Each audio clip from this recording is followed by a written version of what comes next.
الله الذي هدانا لهذا وما كنا لنهتدي لولا أن هدانا الله اللهم أخرجني من ظلمات الوهم وأكرمني بنور الفهم اللهم افتح علينا أبواب رحمتك وانشر علينا خزائن علومك برحمتك يا أرحم الراحمين اللهم صل على محمد وآل محمد. Respected elders, brothers and sisters, Assalamu alaikum wa rahmatullahi wa barakatuh. Inshallah, we'll be discussing today a short summary on Surah Al-Rum, which is chapter number 30 of Holy Quran. We'll begin with recitation of few verses of Quran, few verses from this surah. أعوذ بالله من الشيطان الرجيم بسم الله الرحمن الرحيم.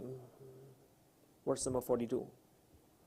قل سيروا في الأرض فانظروا كيف كان عاقبة الذين من قبل كان أكثرهم مشركين فأقم وجهك للدين القيم من قبل أن يأتي يوم لا مرد له من الله يومئذ يصدعون من كفر فعليه كفره ومن عمل صالحا فلأنفسهم يمهدون ومن عمل صالحا فلأنفسهم يمهدون صدق الله العلي العظيم. اللهم صل على محمد وآل محمد ورجل فرجهم. Like we discussed in the last few weeks, that Holy Quran is a book of Hidayah for humans. And this itself means that insan is on a journey, and therefore he is in need of guidance and assistance all the time. This is the most important part to understand for us. And the audience of Quran is humans ourselves. Therefore, each time we come towards Quran, we have to look ourselves into the mirror of Quran and see that what is it for me over here in these verses of Quran that I can acquire to meet my purpose of creation, right? Maqsad-e khilqat. This is the most important thing. Last time when we discussed Surah Al-Ankabut, there were two terms which we had spoken about. وَمَا الْحَيَاةُ الدُّنْيَا إِلَّا لَهْوٌ وَلَعِبٌ. Lahab and la'ab, there are two terms in Quran. These are often used in Quran. And it's very important for us, and it is relevant to us to understand what's the meaning of these verses. Along with that, we should also be reminded that we're in the month of Holy Ramadan. And in the month of Holy Ramadan, this month is introduced with Quran. Shahru Ramadan alladhi unzila fihi al-Quran. And this month is not introduced with Siyam, with Sawm, with fasting.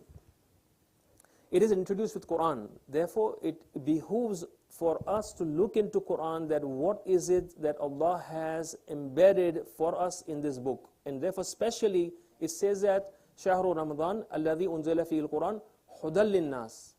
That means it is a guidance for nas. This is the most important thing which is for us and very relevant for us. The point I was trying to make earlier about the two words lahab and la'ab, which we spoke about last time in the session, is one act which is purposeless, which one keeps on doing, and one action which drifts a person away from his maqsad, which from his purpose of creation. This is very important for me to look at every day in my life. All the actions which I do, that what is it that I'm doing to meet the purpose of creation, and what is it which I'm doing which is drifting me away from my purpose of creation. There are many things you could look at. You open up YouTube and see that there's so many things. There's one image over there which could drift you away from purpose of creation. You could be spending time on social media for hours, which is without that. وَلَقَدْ يَسَّرْنَا الْقُرْآنِ لِلذِّكْرِ فَهَلْ مِن مُدَّكِّرٍ, that we have certainly made Quran easy, but who is it which will reflect on it, ponder on it, right? And Quran is speaking about, in Surah Al-Qamar talks about this words 4 times approximately in this surah, and each time it's mentioning about this same exact words. وَلَقَدْ يَسَّرْنَا الْقُرْآنِ لِلذِّكْرِ, for the remembrance. فَهَلْ مِن مُدَّكِّرٍ, is there anyone who's going to pay heed, is going to reflect, ponder on it? Right? So this is something which should energize us and create an energy, attraction to go towards Quran. This is the most important thing for us to know. Yes, sawab is there embedded in it with everything, which we do with Quran, and there is no doubt about it. Allah subhanahu wa ta'ala has promised, وَمَنْ جَاءَ بِالْحَسَنَةِ فَلَهُ أَشْرُ أَمْثَالِهَا. Anyone who comes with 1 hasanat, Allah says, subhanahu wa ta'ala says that we will give him 10 like that, أَشْرُ أَمْثَالِهَا. So there is no doubt about thawab. There is nothing to lose. We are not losing anything when we come towards Quran for hidayah, when we open out to reflect on Quran, to understand Quran, to see what is it which is embedded in this book for me. Sawab is going to be there, but the point is, the maqsad of Quran, the revelation, is hidayah. It's not sawab. It's not reward. Reward is an attraction for me that I may come towards this book. With this, inshallah, we look at a short summary of Suratul Rum. Suratul Rum is divided, according to Al-Mizan, is been divided into 6 parts, this surah. And namely, the verses are from verse number 1 to 19. The first part, and the second is verse number 20 to 26, which we'll look at first before we move forward. The short summary of verse number 1 to 19, that this surah begins with, is about declaring the victory of the Persians. It says that Gulibat al-Rum, that the Rum will be defeated. The Romans will be defeated, right? That Romans will be defeated to the Persians. And this news has been given years before actually the defeat, right? And the point over here is that Allah subhanahu wa ta'ala is showing that the way this is true, the news of Allah subhanahu wa ta'ala is true, similarly the news of the coming of a resurrection, Ma'ad, is equally true. Right? This is the most important thing, and you will see that how Allah subhanahu wa ta'ala talks about in this surah about Ma'ad a lot. Then after that, the verses shift. There's a shift from this promise.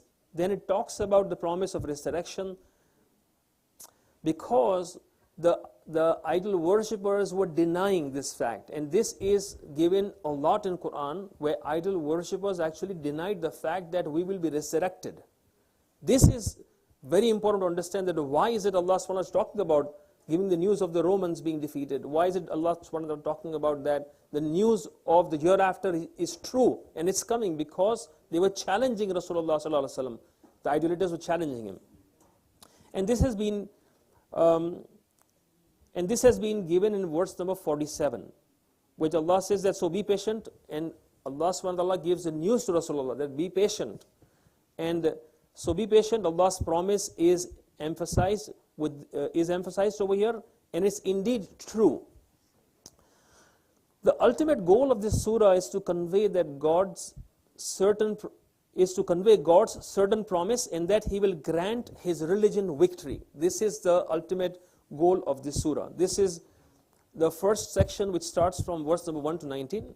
We go to now second part, which talks about from verse number 20 to 26.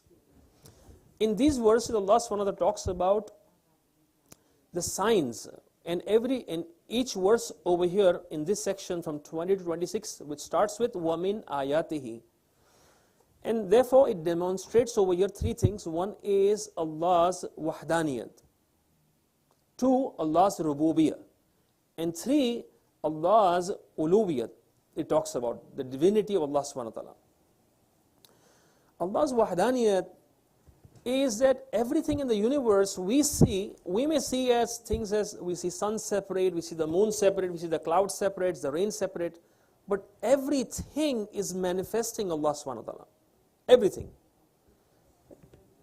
Nothing is separate. We may see carpet separate, but this is a manifestation of Allah subhanahu wa ta'ala. We tend to forget. When you sit in the car, it's a manifestation of Allah subhanahu wa ta'ala. And it is said that when the 12th Imam will manifest himself, his identity, we will associate everything to God. Even the cars moving, we will associate that to the presence of Allah subhanahu wa ta'ala, which we tend to forget right now. So coming back to these verses over here from verse number 20 to 26, Allah subhanahu wa ta'ala talks about, the first sign he talks about is وَمِنْ آيَاتِهِ أَنْ خَلَقَكُمْ مِنْ تُرَابٍ. It talks about that we created you from dust. The second verse talks about is وَمِنْ آيَاتِهِ خَلْقُ السَّمَاوَاتِ وَالْأَرْضِ وَاقْتِلَافُ أَلْسِنَتِكُمْ وَأَلْوَانِكُمْ. It talks about that we created the heavens and the earth. And last time, if you remember, I mentioned that whenever in Quran, heaven and the earth, samawat and earth comes, it means everything in the creation. It talks about over here the creation of the heaven and the earth. And then it says about the languages people speak and the different colors people have. Al-sinatikum wa alwanikum. The lisan, the languages, and talks about wa alwanikum, the different colors, meaning the people of different colors which they have. And then it talks about wa min ayatihi manamukum. And it talks about the day and the night. Talks about that you rest and then you go out to look for provision. And then talks about the next is wa min ayatihi yurikumul barqa. It talks about the lightning. And then how people get sometimes fearful about that. But these are all manifestations of Allah subhanahu wa ta'ala. And then the last sign over here is وَمِنْ آيَاتِهِ أَن تَقُومُ السَّمَاوَاتُ وَالْأَرْضُ بِأَمْرِهِ. That samawat and earth is been holding with the amr of Allah subhanahu wa ta'ala.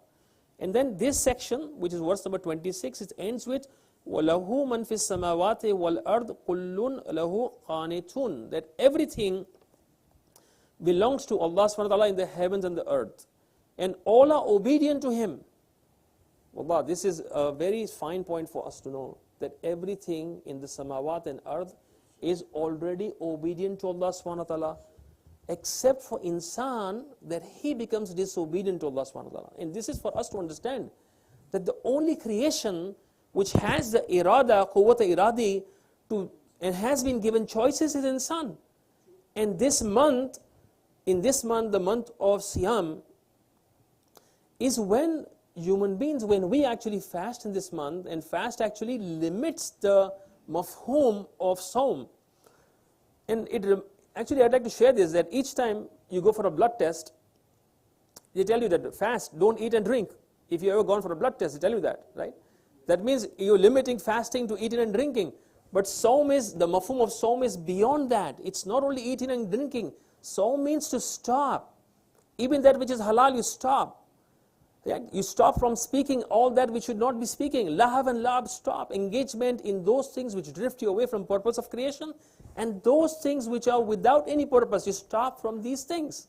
So Sawm has a very, very big mafhum. Its mafhum is vast. Its meaning is vast, right? So the point is over here, I was trying to make is that the determination, the point over here is when we fast, when we keep Sawm, our determination is given back to us, because now you're resisting things the entire day, right? And therefore, I'd like to also share over here the whole philosophy behind the Quds day being the last Friday of Holy Ramadan was, Imam Khomeini rahmatullah said that in the month of Holy Ramadan, when you are in the state of Sawm, right, you free yourself from all the desires and habits and mundane things which you're doing. Once you free yourself, now you can go and fight for somebody or stand with somebody to help him with his freedom, right? So this is basically the reason behind it. About Yawm al-Quds, I just want to share that on the side note, by the way. The next 4 parts over here, starting from verse number 27 to verse number 60, that's where the surah ends, but this is divided into 4 parts now. Over here, the first section is from verse number 27 to verse number 30, to verse number 39. Apologies. In this over here, in the previous section, Allah subhanahu wa ta'ala spoke about His wahdaniyat. He spoke about His oneness. And He showed that how He's speaking about His signs. وَمِنْ آيَاتِهِ وَمِنْ آيَاتِهِ in each verse. And now over here, it is talking about the divine attributes which are in action. Now the context of the argument has changed to invoke the divine attributes of action and present them in 4 sections until the end of the verse. Each section talks about actually the attributes of Allah subhanahu wa ta'ala which is an action. So these 4 verses over here Allah has quoted. One verse is verse number 27, where it talks about it is He who originated the creation and then He will bring it back. This is verse number 27. What we're talking about over here is the second section, the second set of verses. These are 4 in 4 parts. The first part is verse number 27 to verse number 29. In this, Allah subhanahu wa ta'ala, this is the first of the 4 sets, where Allah subhanahu wa ta'ala is talking about His attributes in action. And I will read this verse out, verse number 27, which talks about وَهُوَ الَّذِي يَبْدَأُ الْخَلْقَ ثُمَّ يُعِيدُهُ وَهُوَ أَهْوَانُ عَلَيْهَا وَلَهُ الْمَثَلُ الْأَعْلَى فِي السَّمَاوَاتِ وَالْأَرْضِ وَهُوَ الْعَزِيزُ الْحَكِيمُ. It's talking about over here that it is He who originates the creation and it is He who will bring it back. That means it will return to Him. Everything is constantly returning to Allah subhanahu wa ta'ala. Even when we talk about Inna lillahi wa inna ilayhi raji'un, we talk about it, we think about it only about it when we hear about death. But in reality, scholars actually look at this about kainat shanasi. This verse, they say that everything is constantly right now returning to God, and you're returning because you came from there. That's why you're returning there. So the point I was making over here in these sets of verses, Allah subhanahu wa ta'ala is talking about the attributes in action, and one of the verses was this one, which verse number 27. The second verse he talks about is verse number 40. It says that it is Allah who created you and then He provided for you. Allah is the provider of everything. We may think as we grow up in the society, we're thinking about that we get things from parents, for example, and then we do job and we think about, oh, that's my job and that's my provider. And that's truly not the provider. Because when you lose the job, you're coming back to Allah subhanahu wa ta'ala and claiming that Allah subhanahu wa ta'ala help me over here, that I'm in fix over here, I need a job. Right? And you're pleading to God. And we spoke about, if you remember, about dua and su'al. Dua is meaning calling God, it's pukar. And now when you are in need, now you really do the pukar to Allah subhanahu wa ta'ala. And until that time, you were all sad. You were only worried about all your luxuries and nothing else. But now when you really find yourself in a position that you really need somebody to escort you and help you, now you think about Allah subhanahu wa ta'ala. Right? And this is example like similarly in the previous chapter in Surah Al-Ankabut, where Allah subhanahu wa ta'ala reminds us that when you embark a ship and you're sailing, everything is fine, you're happy, and when you are in turbulence, you think about God and you pray God. And once you reach the land, you're talking about you associating yourself to have that power to rescue yourself. Right? Similarly, this is what is taking place throughout our lives over here, which you see. So it's a reminder for us that, listen, when you are in need or you're not in need, in both the instances, it is God. Ya ayyuhal insan antumul fuqara ila Allah. Allah is saying that you are fakir. Fakir, fuqara means you can't stand on your own. Wallahu gani. Allah is gani. You don't want to understand the power behind it. Yeah. So this was the second verse. The third verse I was talking about, again we're talking about these 4 sets of verses where Allah subhanahu wa ta'ala talks about His attributes in action. And this is the first set of verses. And in this, Allama has quoted 4 verses where Allah is talking about His attributes in action. The first one was verse number 27. The second was verse number 40. The third is talks about wind, that how wind comes and He brings the good news. What is the good news the wind brings? Because we don't see that the wind actually brings the good news that it's going to rain. The wind brings because clouds are made in the ocean, but it's the wind which carries the cloud and brings it out, and then it rains. Also, the winds are responsible for the pollination from one tree to another, right? And we don't see that, right? They move that particle from one plant to another, one tree to another, right? So this is the good news it brings, and so forth. There's a lot to talk about it as well. And then it talks about that this is an amazing verse over here, which talks about how Allah subhanahu wa ta'ala who created Allahu alladhi khalaqa min dha'fin, that He created us from weakness, and thumma ja'ala ba'da dha'fa quwwat, that Allah subhanahu wa ta'ala gave us quwwat after He created first He creates us from weakness He gives us strength, from strength He takes us back to weakness, right? If the health belonged to us, why can't we retain our health? Why do you have to go and see a doctor?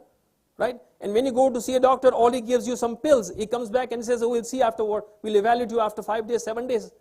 That is just a means. It is Allah who's giving you the shifa. He's the Shafi.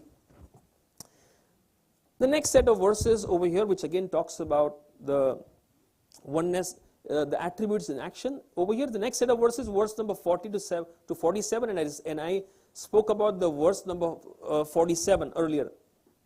Right? So this is the first set of verses where Allah subhanahu wa ta'ala basically invalidates the ownership which the idolaters claimed, that the idols are intermediaries to Allah subhanahu wa ta'ala. So that has been completely over here eradicated. And this is the first set of verses. The second set of verses is verse number 48 to 53. Over here, Allah subhanahu wa ta'ala shows that how He is going to bring us back to life, about resurrection, about Ma'ad. And this is verse number 48 to 53, talks about that. And it is basically, if Allah's promise is not true, the whole concept, if resurrection is not true, the whole point of religion is futile. It's just mundane words. So Allah's showing over here that it is not only He's the creator, He's also the manager of affairs. And then the last section talks about the same thing, which is verse number 54 to 60, talks about the same concept. The point I want to over here bring forward and conclude over here is that the idol worshippers did not have a problem in accepting that Allah is the creator. The problem they had is that Allah is not only the creator, in accepting that He's also manager of affairs, and He's also going to bring us back to life.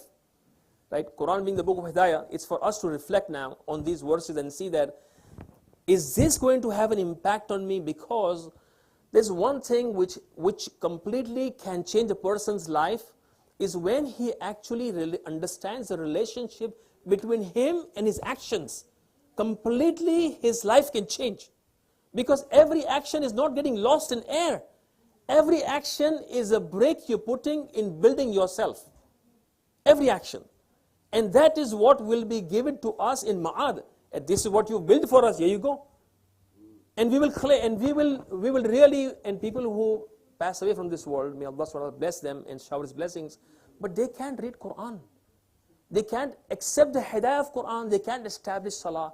Only we can establish salah right now by choice. Right? With this we pray to Allah subhanahu wa ta'ala to give us tawfiq, that we may get the tawfiq to accept hidayah. Rabbana taqabbal minna innaka antas samiun alim. ربنا لا تزغ قلوبنا بعد إذ هديتنا وهب لنا من لدنك رحمة إنك أنت الوهاب صلوا على محمد وآل محمد.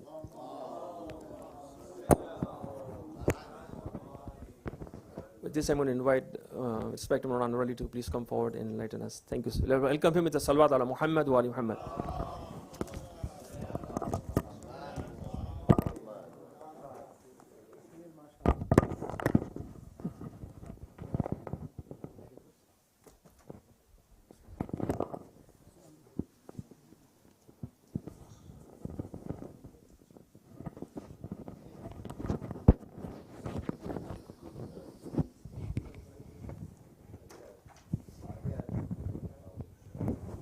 Ya Allah. أعوذ بالله السميع العليم من الشيطان اللعين الرجيم بسم الله الرحمن الرحيم الحمد لله رب العالمين والصلاة والسلام على سيدنا ونبينا أبي القاسم محمد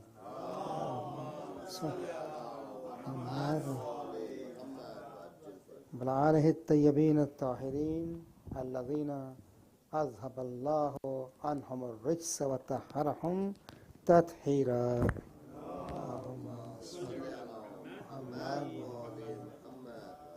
As usual, any question?